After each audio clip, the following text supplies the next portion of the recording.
अस्सलाम वालेकुम नाज़रीन, मैं हूँ फातिमा और आप देख रहे हैं voice of Makran. Gwadar press club की वफ्द का कराची प्रेस क्लब का दौरा। कराची प्रेस क्लब ने हर दौर में आइन की पासदारी और इजहार राय की आज़ादी के लिए भरपूर किरदार अदा किया। कराची ग्वादर प्रेस क्लब की वफ्द ने कराची प्रेस क्लब का दौरा किया और प्रेस क्लब के मुख्तलिफ शोबों का मुआयना किया और मेम्बरान के हवाले से प्रेस क्लब के इक़दाम को सराहा।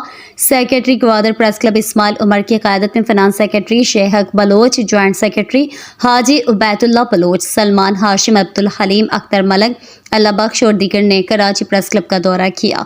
इस मौके पर गवर्निंग बॉडी के अरकान शम्स कीरियो, शुएब अहमद, मुन्ना खान और कराची प्रेस क्लब के सीनियर मेम्बरान अबू बकर बलोच, आरिफ बलोच, शफी बलोच, सईद जान बलोच, रफ़ीक बलोच और दीगर ने मेहमानों का इस्तकबाल किया और मेहमानों को मुख्तलिफ शोबों का दौरा करवाया और अपने मेम्बरान के हवाले से प्रेस क्लब के इक़दामात से मुतालिक आगाही दी।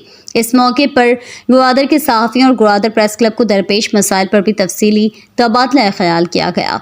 ग्वादर प्रेस क्लब की वफ़द ने प्रेस क्लब की library, conference hall, computer lab, gymnasium hall, digital studio का मुआयना किया। कराची प्रेस क्लब की मुंतज़मीन की ग्वादर प्रेस क्लब के एजाज़ में रिफ्रेशमेंट और ग्वादर बलूचिस्तान के मसाइल और दीगर हालात पर भी तबादला ख्याल किया गया। इस पुरवकार तकरीब में ग्वादर प्रेस क्लब के आए हुए सहाफ़ियों को सिंध की सकाफत अजर के तोहफ़े पेश किए गए। कराची प्रेस क्लब के इक़दामात को सराहा।